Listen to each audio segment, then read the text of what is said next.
नमो तस्स भगवतो अरहतो सम्मा सम्बुद्धस्स। उहाँ भगवान अरहत सम्यक सम्बुद्धलाई सादर वन्दना। नमस्कार आदरणीय दर्शक महानुभावहरू। भगवान बुद्धको वचन संग्रहित त्रिपिटक अन्तर्गतको यो अंगुत्तर निकायको सिलसिलेवार चर्चा गर्ने क्रममा आज हामी 66औं एपिसोडमा आइपुगेका छौं। बुद्ध वचन संग्रहित त्रिपिटक जसमा सूत्र, विनय र अभिधर्म पिटकहरू छन्, त्यसमध्ये पहिलो पिटक सूत्र पिटकमा 5वटा निकायहरू राखिएका छन्। त्यसमध्ये चौथो निकाय अंगुत्तर निकाय भनेर जुन नाम दिइएको छ, त्यसमा 11वटा निपातहरू छन् र ती 11वटा निपातमध्ये पहिलो निपात जसलाई एकक निपात भनेर भनियो, त्यो एकक निपातको चर्चा गर्ने क्रममा हामी थियौं र त्यो एकक निपातमा पनि 20वटा वर्गहरू छुट्याइएको छ। त्यसमध्ये पनि हामी 17औं वर्ग जसलाई पसाडकर वा गो भनेर भनियो अथवा प्रसादकर वर्ग भनेर भनिन्छ र त्यसमा बुद्धका 16वटा उपदेशहरू संग्रहित भएका छन्। त्यसमध्ये हामीले गएको एपिसोडमा 10औं सूत्र जसमा भगवान बुद्ध भन्नुहुन्छ, भिक्षुहरू हो, अनुयायीहरू हुनु पनि लाभ हो, अर्थात् यसलाई परिवार हुनु पनि लाभ हो भनेर भनिएको कुरालाई मैले गएको एपिसोडमा यहाँहरूलाई केही कुराहरू बताएँ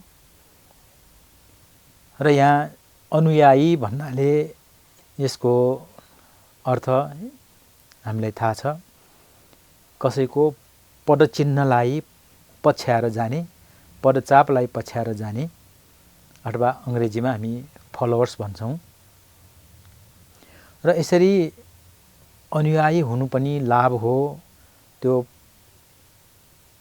प्रसादकर सुखकर विषय हो, प्रसन्न हुने विषय हो भनेर भन्नुभएको जुन छ, यसमा परिवार शब्द पनि यसमा जोडिएको कारणले यहाँ म यहाँहरूलाई अझ अलिकति यसमा समय लिन चाहन्छु। यहाँ भन्नु त परिवार हुनु राम्रो, लाभ हो भनेर भनियो। अब कसैको मनमा लाग्न सक्छ, भिक्षुहरू अथवा भिक्षुणीहरू जो कि विवाह नै गर्दैन भने परिवार कहाँबाट आउँछ भन्ने त्यस्तो तर्क गर्ने पनि ठाउँ छ। तर आदरणीय दर्शक महानुभावहरू, यहाँ परिवार भन्न खोजेको आफ्नो यो बायोलोजिकल परिवार अथवा यो जुन जीव विज्ञानको अनुसारले चाहिँ पति पत्नीको हिसाबबाट आउने परिवार भन्न खोजेको होइन। यहाँ भन्न खोजेको के त भन्दाखेरि, बुद्धको शिक्षा अनुसार जो भिक्षु भए, भिक्षुणी भए र उहाँहरूको उपदेश सुनेर, उहाँहरूको शिक्षालाई सुनेर उहाँलाई चाहिँ पछ्याउने, उहाँको अनुयायी हुनेलाई यहाँ परिवारको संज्ञा दिएको हामी पाउँछौं। यसरी अनुयायी हुनु पनि लाभकर हो, एउटा खुसीको विषय हो भनेर चाहिँ भनेको हामी पाउँछौं। रमाइलो, प्रियकर, खुसीको विषय भयो। अब यसै गरेर 11औं सूत्रमा बुद्ध भन्नुहुन्छ, हे भिक्षुहरू, 10औंमा चाहिँ अनुयायी हुनु लाभकर हो भनिएको छ भने अब 11औंमा चाहिँ धेरै अनुयायीहरू हुनु पनि लाभ हो, प्रसादकर हो भनेर भन्नुभएको छ। यसरी बुद्धले यो अनुयायी हुनु र धेरै अनुयायी हुनु भनेर चाहिँ किन यसरी एउटै कुरा जस्तो लाग्छ, दुई ठाउँमा भन्नुभयो भन्ने कुरा हामीले लाग्न सक्छ। आदरणीय दर्शक महानुभावहरू, अब यहाँनिर तर्क चाहिँ के गरिन्छ मान्छेहरूले भन्दाखेरि, यो बुद्धलाई अथवा बुद्धको शिक्षालाई अथवा भिक्षुहरूलाई, भिक्षुणीहरूलाई पछ्याउने, फलो गर्ने, अनुयायीहरू मात्रै बढाउने जस्तो बुद्धले चाहिँ गर्नुभयो कि भन्ने कसैको मनमा लाग्न सक्छ। र यसरी अनुयायी बढेपछि उनीहरूबाट लाभ प्राप्त हुन्छ, उनीहरूबाट दान प्राप्त हुन्छ, उनीहरूबाट धेरै प्रकारका भौतिक सुखी सुविधाहरू प्राप्त हुन्छ, त्यसकारण लाभ भन्नु खोजेको हो कि भन्ने भान हुन सक्छ। तर आदरणीय दर्शक महानुभावहरू, यो चाहिँ पटक्कै बिल्कुलै होइन।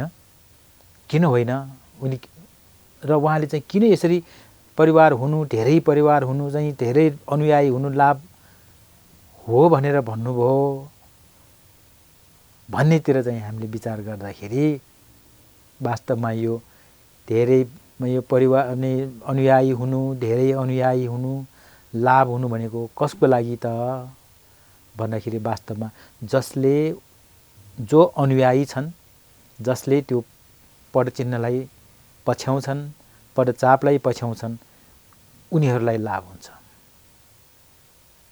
न कि त्यो भिक्षु भिक्षुणीहरूले चाहिँ जुन आफ्ना शिष्यहरू बनाए, आफ्ना अनुयायीहरू बनायो, भिक्षु भिक्षुणी लाभहरूलाई लाभ हुन्छ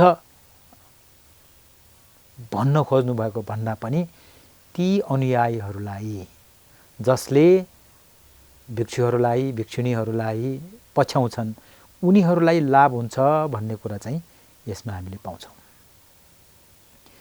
हो, सर्वप्रथम त जसले पछ्याउँछ, जो अनुयायी हुन्छन्, उसले आफ्ना गुरुलाई, आफ्ना मार्ग प्रदर्शकलाई, पथ प्रदर्शकलाई सेवा टहल गर्ने हुन्छ, भौतिक रूपमा चाहिँ सहयोग गर्ने, दान प्रदान गर्ने आदि इत्यादि त हुन्छ।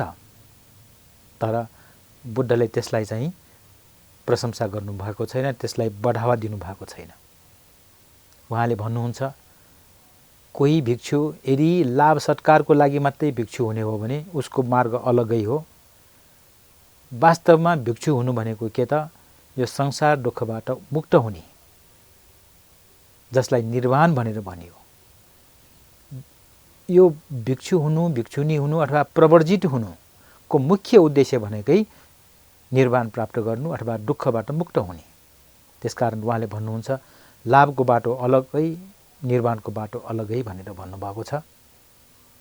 र अब भिक्षु हुनेहरू, भिक्षु हुन आउनेहरू कतिपय विभिन्न समुदायबाट, विभिन्न पृष्ठभूमिबाट आएका हुन्छन्। कोहीले चाहिँ भिक्षुहरूले धेरै सुविधा उपभोग गरेको देखेर म पनि यसरी सुविधा भोगी भएर चाहिँ जीवन बिताउन पाऊँ भनेर त्यो किसिमबाट, त्यो उद्देश्यबाट आएका पनि हुन सक्छन्। सबैले त्यो निर्वाण प्राप्त गर्ने उद्देश्य नै लिएर आएका भने नहुन नि सक्छ। तर यदि त्यस्तो होइन भने त्यो उसको ठुलो हानि हो, उसको लागि ठुलो नोक्सान हो। किन भन्दाखेरि भौतिक सुख सुविधा, आराम यिनीहरू सबै यो जन्मको लागि मात्रै त्यसले चाहिँ उपभोग गर्न पायो। त्यसको अलावा उसले चाहिँ आध्यात्मिक रूपमा आफ्नो चित्तलाई निर्मल गर्न सक्ने, आफ्नो चित्तले चाहिँ जुन स्थायी शान्तिको अनुभव गर्न सक्ने जुन लक्ष्य चाहिँ त्यहाँ अगाडि छ, त्यसलाई हासिल यदि उसले गर्न सकेन भने उसको ठुलो हानि हो, ठुलो लस हो, नोक्सानी हो। त्यसकारण दर्शक महानुभावहरू यसरी यो अनुयायी हुनु लाभ हो भनेर भनिएकोमा चाहिँ यो अनुयायी बनाउनेलाई लाभ भन्दा पनि अनुयायी हुनेहरूलाई लाभ भन्ने कुरालाई चाहिँ हामीले बिर्सिनु हुँदैन। अब म यहाँहरूलाई चाहिँ यो अनुयायी हुनुमा के लाभ छ त भन्ने कुरातिर अलिकति म यहाँहरूको समय लिन चाहन्छु। आदरणीय दर्शक महानुभावहरू, भिक्षु भिक्षुनी जसले आफ्नो जीवन धर्मको लागि उत्सर्ग गरेर, धर्मको लागि त्याग गरेर चाहिँ आउनुभयो, कासाय वस्त्र धारण गरेर, चिवर धारण गरेर, प्रवजित भएर, केश दारी सबै खौरेर, आफ्ना घरबार पाजान परिवार सबै त्यागेर, आफ्ना भयभरका सम्पत्ति सबै त्यागेर जुन बुद्धको शिक्षालाई अँगाल्नको लागि, बुद्धले बताउनु भएको जुन निर्वाण सुख प्राप्त गर्नको लागि, जुन स्थायी शान्ति प्राप्त गर्नको लागि र समाजमा आफूले सिकेका कुराहरू बाँडेर समाजमा शान्ति फैलाउनको लागि, भाइचारा फैलाउनको लागि, समाजमा भएका विकृतिहरूबाट मानिसहरूलाई बचाउनको लागि र त्यसभन्दा सबभन्दा माथि के त समाजमा भएका सबै वर्गका मानिसहरूलाई यो शुद्ध शिक्षा, यो शुद्ध शिक्षा किन मैले शब्द प्रयोग गरेँ, जुन मनभित्रका क्लेशहरूलाई, जुन मनभित्रका विकृतिहरूलाई, जुन मनभित्रका अकुशल चेतनाहरूलाई बिस्तारै बिस्तारै निर्मूल पार्न लगाउने जुन शिक्षा हो र जुन बुद्धले दिनुभएको शिक्षा हो, त्यो शिक्षा सिकाउनको लागि जुन उहाँहरूले चाहिँ आफ्नो जीवनलाई, आफ्नो सुख सुविधालाई त्यागेर आउनुभयो र त्यही अनुसारले आफूले सिकेर समाजलाई पनि ती शिक्षाहरू बाँड्नुभयो। अब त्यो शिक्षा प्राप्त गर्ने व्यक्तिले जस्तो सिकाइएको हो, जसरी बताइएको हो र जसरी गर्नुपर्ने काम हो, जसरी गर्नुपर्ने अभ्यास हो, त्यो अभ्यास गरेर त्यसको प्रतिफल जति बेला पाउँछ त्यति बेला उसले थाहा हुन्छ, ओहो भगवान बुद्धले भन्नुभएको कुरा त साँच्चीकै रहेछ, 100% यो चाहिँ लाभकारी रहेछ। यो जीवनको लागि मात्रै लाभकारी होइन, अब मेरो भविष्यको जीवन पनि यसले चाहिँ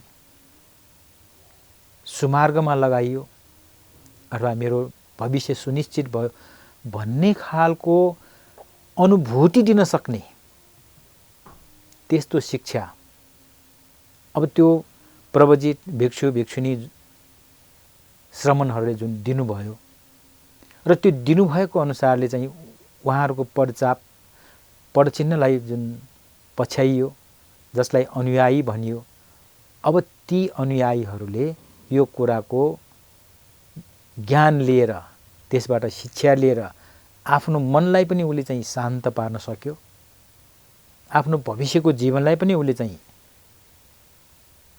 सुरक्षित राख्न सक्यो र त्यति मात्रै होइन, आफ्नो परिवारलाई पनि, आफ्नो आफन्तहरूलाई पनि, आफ्ना छरछिमेकीहरूलाई पनि, आफ्ना साथीभाइहरूलाई पनि जतिसम्म आफ्नो क्षमताले भ्याउँछ ती सबैलाई कल्याणको बाटोमा लगाउने जुन एकजनाले गर्छ, त्यो गर्नुको कारण के हो त? त्यो श्रमण अथवा त्यो भिक्षु भिक्षुनी प्रवजितको चाहिँ फलोअर भएर, अनुयायी भएको कारणले। दर्शक महानुभावहरू, अब हेर्नुहोस्, एकजना कोही भिक्षु उहाँले भन्नुभएको अनुसारले एकजना अनुयायी बने र अनुयायी बनेर बुद्धले जुन बताउनु भएको हो, जसरी बताउनु भएको हो र जसरी गर्नुपर्ने हो, ती सबै गरेर अनुभूति गरेर आफ्नो चित्त बिल्कुल निर्मल गर्छ र उसले आफ्ना परिवार, आफ्ना आफन्तहरू, साथीभाइहरू, छरछिमेकीहरूलाई पनि त्यो बाटोमा हिँडाउन चाहिँ उसले चाहिँ प्रयास गर्यो र सबैले त्यसलाई चाहिँ अवलम्बन गर्यो भने अब तिनीहरू सबैको जीवन सुध्रियो कि सुध्रिएन? तिनीहरूको जीवन सुनिश्चित भयो कि भएन? एकजना प्रवजितको कारणले, उसले बनाएको अनुयायीको कारणले, उसले पनि अर्को अनुयायीहरू बनाएको कारणले ती सबै अनुयायीहरूको जीवन अब एकदम सुव्यवस्थित रूपमा, सुरक्षित रूपमा अगाडि बढ्ने भयो। र यो सुव्यवस्थित रूपमा, सुरक्षित रूपमा किन भनियो त भन्दाखेरि अब यो जीवन, वर्तमान जीवन मात्रै होइन, उसको भविष्यको जीवन पनि सुध्रिन्छ, सुमार्गमा लाग्छ र अन्ततोगत उसले स्थायी शान्तिको अनुभव लिन्छ, स्थायी शान्ति प्राप्त गर्छ। कसैले यही जीवनमा पनि त्यो स्थायी शान्ति प्राप्त गरेर निर्वाण साक्षात्कार गरेर त्यो निर्वाण सुखलाई अनुभव गर्न सक्ने अवस्था प्राप्त गर्न सक्छन्। र यो जीवनमा सम्भव नभएमा अर्को जीवनमा पनि उसले चाहिँ त्यसैलाई निरन्तरता दिँदै उसले चाहिँ आफ्नो जीवनलाई सफलीभूत पार्न चाहिँ उसले चाहिँ सफल हुन्छ। यी सबै कुराको मूल कारण के त भन्नेतिर हामीले चाहिँ मूल्याङ्कन गऱ्यौँ भने त्यो एकजना प्रवजित अथवा एकजना भिक्षु भिक्षुनीको अनुयायी भएको कारणले। हेर्नुहोस् दर्शक महानुभावहरू, एकजना अनुयायीले अरू अनुयायीहरू बनाए, ऊ आफू पनि कल्याणको मार्गमा परे र उसलाई पछ्याउने अरू अनुयायीहरू पनि कल्याणको मार्गमा परे। यसरी अनुयायी हुनु पनि लाभ भन्नुभए जस्तै धेरै अनुयायी हुनु पनि लाभ हो भनेर भन्नुभएको कुरालाई चाहिँ हामीले यसरी एनालाइसिस अथवा विश्लेषण गरेर चाहिँ हामीले बुझ्न सक्छौँ। न कि धेरै अनुयायी भएर उनीहरूबाट धेरै आम्दानी हुन्छ, धेरै दान प्राप्त हुन्छ, त्यसकारण लाभ भयो, बिल्कुलै होइन। आदरणीय दर्शक महानुभावहरू, यसरी हामीले बुद्धले भन्न खोज्नु भएको कुरालाई सही अर्थमा हामीले बुझ्न सकेनौँ भने त्यसबाट हामी दिग्भ्रमित हुन सक्छौँ। जुन यो चित्तमा लोभ उत्पन्न गर्नुहुन्न भन्ने सिकाउने बुद्धको शिक्षाबाट झन् लोभ उत्पन्न हुनेतिर हामी गयौँ भने त बिल्कुलै विपरीत दिशातिर हामी जाने भयौँ र त्यसबाट जुन प्राप्त हुनुपर्ने कल्याण हो त्यो चाहिँ अकल्याणमा चाहिँ बदलिन बेर छैन। तसर्थ दर्शक महानुभावहरू, यी कुराहरूलाई हामीले यथार्थ रूपमा चाहिँ बुझ्न अत्यन्त जरुरी छ। यसरी यो 10औं र 11औं सूत्रमा चाहिँ उहाँले अनुयायीको हुनु, धेरै अनुयायी हुनु लाभ गर्छ भनेर चाहिँ भन्नुभएको जस्तै अब 12औं सूत्रमा आएर उहाँले के भन्नुभयो, कुलपुत्र हुनु पनि लाभ हो भनेर चाहिँ भन्नुभएको छ। आदरणीय दर्शक महानुभावहरू, यहाँ कुलपुत्र भन्ने शब्द प्रयोग भएको छ। अब हामीलाई लाग्न सक्छ यो कुलपुत्र कसलाई भनिन्छ, किन भनियो भन्ने कुरा। दर्शक महानुभावहरू, यो कुलपुत्र सम्बन्धमा बुद्धले चाहिँ बताउनु भएको अरू सूत्रमा पनि यो कुराहरू उल्लेख भएका छन्। जुन कुलमा उत्पन्न हुन्छ उसलाई कुलपुत्र अथवा कुलपुत्री भनेर भनिन्छ। यो हामी सबैले थाहा भएकै कुरा हो। अब कसैलाई लाग्न सक्छ यहाँ कुलपुत्र हुनु लाभ हो, प्रसादकर हो, प्रियकर हो भनेर चाहिँ भन्नुभयो बुद्धले। यहाँ कुलपुत्री भन्ने शब्द प्रयोग भएन, किन भन्ने त्यहाँ प्रश्न पनि उठ्न सक्छ। तर आदरणीय दर्शक महानुभावहरू, यसमा हामीले अन्यथा लिनु जरुरी छैन। किन छैन त भन्दाखेरि उहाँले प्रयोग गर्ने शब्द प्राय गरेर प्रतिनिधित्व शब्द चाहिँ प्रयोग गर्नुहुन्छ। कुनै स्थानमा पुरुष भनेर शब्द प्रयोग गरेको देखिन्छ, कुनै ठाउँमा भिक्षु मात्रै भनेर पनि शब्द प्रयोग भएको देखिन्छ, कुनै ठाउँमा देव मात्रै शब्द प्रयोग भएको देखिन्छ। तर तिनीहरू सबै प्रतिनिधि पात्रको रूपमा अथवा प्रतिनिधित्वको रूपमा चाहिँ प्रयोग भएको भनेर हामीले चाहिँ बुझ्न जरुरी छ। न कि बुद्धले चाहिँ कुलपुत्र मात्रै भन्नुभयो, कुलपुत्री भनिएन, पुरुष मात्रै भन्नुभयो, स्त्री भनिएन, महिला भनिएन, देवपुत्र मात्रै भन्नुभयो, देवपुत्री भनिएन भनेर यसरी बखेडा गर्नु चाहिँ त्यो युक्तिसङ्गत चाहिँ लाग्दैन। अघि यहाँलाई निवेदन गरेँ, उहाँले सम्बोधन गर्ने क्रममा प्रतिनिधिको रूपमा मात्रै शब्द प्रयोग गर्नुहुन्छ। त्यसकारण यहाँ कुलपुत्र हुनु लाभ हो भनेको ठाउँमा कुलपुत्री चाहिँ किन आएन भनेर चाहिँ कसैले पनि चित्त नदुखाउँदा हुन्छ। किन भन्दाखेरि यहाँ कुलपुत्रभित्र कुलपुत्री पनि छ र अघि भने जस्तै भिक्षु भनेपछि त्यहाँ भिक्षुनीहरू पनि अटाइएको छ र पुरुष भन्दाखेरि त्यहाँ पुरुष स्त्री पनि छ। यसरी बुझ्दाखेरि हामीलाई चाहिँ समस्या हुन्न। अब कुरो आयो कुलपुत्र कुलपुत्री कसलाई भनिन्छ। हुन त मैले अघि यहाँलाई निवेदन गरेँ, जुनसुकै कुलमा उत्पन्न भएको छोरा अथवा छोरीलाई कुलपुत्र कुलपुत्री भनेर भनिन्छ।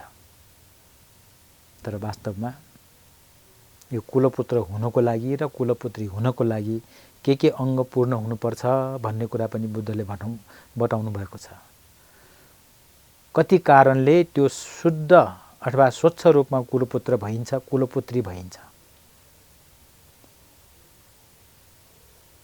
उहाँले के भन्नुभयो, जुन कुलमा उत्पन्न भयो त्यो कुलपुत्र कुलपुत्री भन्ने त्यो त एउटा सबैलाई लागू हुने नाम भयो। तर वास्तविक कुलपुत्र कुलपुत्री को हुन्छन् त भन्दाखेरि त्यो कुलको मर्यादा राख्न सक्ने, त्यो कुलले गर्दै आएको कामलाई चाहिँ निरन्तरता दिन सक्ने र त्यो कुल वंश परम्परालाई थाम्न सक्ने अनि त्यो कुलको अंश भाग प्राप्त गर्न योग्य हुन सक्ने त्यस्तोलाई मात्रै कुलपुत्र कुलपुत्री भनिएको छ। कुनै परिवारमा जन्मदैमा यदि उसले त्यो परिवारलाई चाहिँ कुनै भरथेक गर्दैन, परिवारलाई चाहिँ राम्रो भरण पोषण गर्दैन, परिवार आफ्नो कुलको परम्परालाई चाहिँ वास्ता गर्दैन, कुल परम्परा थाम्ने विषयमा चाहिँ उसले चाहिँ मतलब राख्दैन आदि इत्यादि बेठिटीका कुराहरू यदि गर्छन् भने त्यो वास्तविक रूपमा कुलपुत्र कुलपुत्री भन्न योग्य छैन भनेर भन्नुभएको छ। त्यसकारण यहाँ कुलपुत्र हुनु लाभ हो भनेर जुन माने प्रसादकर माने खुसीको विषय हो भनेर भन्नुभएको चाहिँ अर्थ चाहिँ हामीले यसरी बुझ्नुपर्छ। वास्तविक रूपमा त्यो कुलपुत्र हुनु योग्य हुनु पर्यो, कुलपुत्री हुनु योग्य हुनु पर्यो र यदि त्यो सही रूपमा सही मानेमा कुलपुत्र र कुलपुत्री भयो भने त्यो चाहिँ लाभदायक हो। किन उसले आफ्नो परिवारको आफ्नो कुलको रक्षा गर्नेछ, इज्जत थान्नेछ र आफ्नो परिवारलाई भरण पोषण गरेर उनीहरूलाई आवश्यक कुराहरूबाट चाहिँ परिपूर्ण पार्ने चाहिँ उसले चाहिँ काम गर्नेछ। तसर्थ दर्शक महानुभावहरू यसरी कुलपुत्र हुनु पनि लाभ हो भन्ने कुरालाई चाहिँ यसरी हामीले बुझौँ। यसै गरी अर्को सूत्र 13औं सूत्रमा चाहिँ उहाँले के भन्नुहुन्छ, रूप सम्पन्न हुनु पनि लाभ हो भनेर भन्नुभएको हामी पाउँछौँ। अब यहाँनिर धेरै मानिसलाई शङ्का लाग्न सक्छ अथवा विमति पनि हुन सक्छ। रूप सम्पन्न हुनु लाभ हो भनेपछि रूप राम्रो हुनु, रूपवान हुनु, राम्रो अनुहारको हुनु, राम्रो शरीरको हुनु भन्ने त यसले देखाउँछ नै।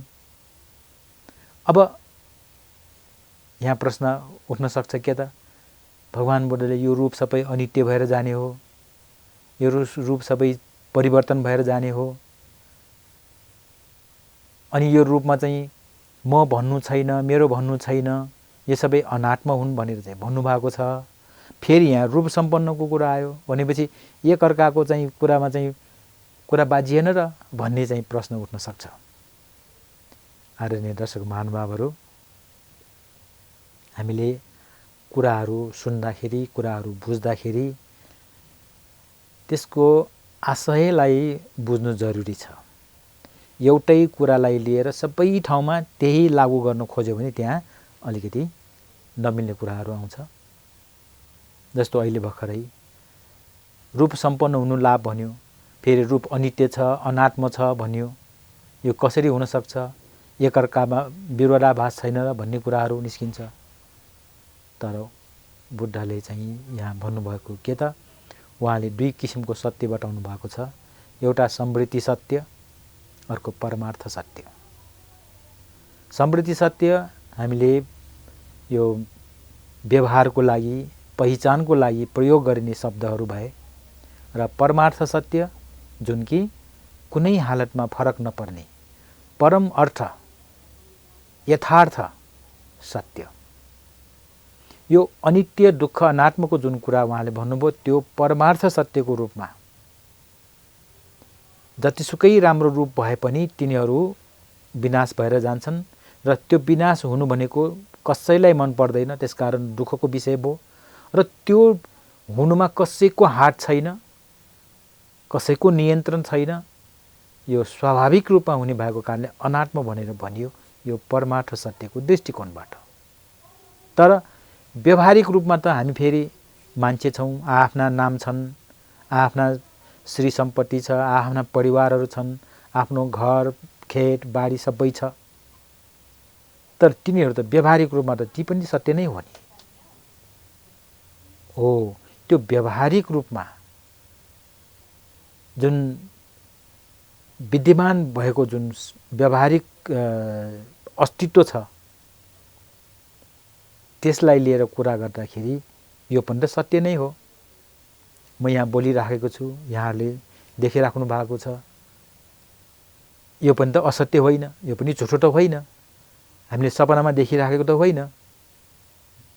त्यसकारण यो जुन व्यावहारिक सत्य हो यसलाई समृद्धि सत्य भनेर भनियो। तर यसभित्र हामीले चाहिँ खोज्यौँ भने तपाईँ अघि हेरिराख्नु भएको थियो, म अघिदेखि बोलिराखेको छु, तर अघिको म र अहिलेको ममा फरक भइसक्यो कि भइसकेको छैन? अघिको तपाईँ र अहिलेको तपाईँमा फरक भयो कि भएन? यो चेन्जिङ, यो जुन परिवर्तनशील हो यो हो परमार्थ। आदरणीय दर्शक महानुभावहरू, यो एपिसोडको समय सकिएको सङ्केत पाएको कारणले म यति मात्रै भनेर आज म बिदा हुन चाहन्छु। अर्को एपिसोडमा यो रूप सम्पन्नको विषयमा अझ म केही कुरा लिएर यहाँ उपस्थित हुने नै छु। त्यतिन्जेलको लागि आज्ञा दिनुहोस्। नमस्ते। भवतु सर्वमङ्गलम्।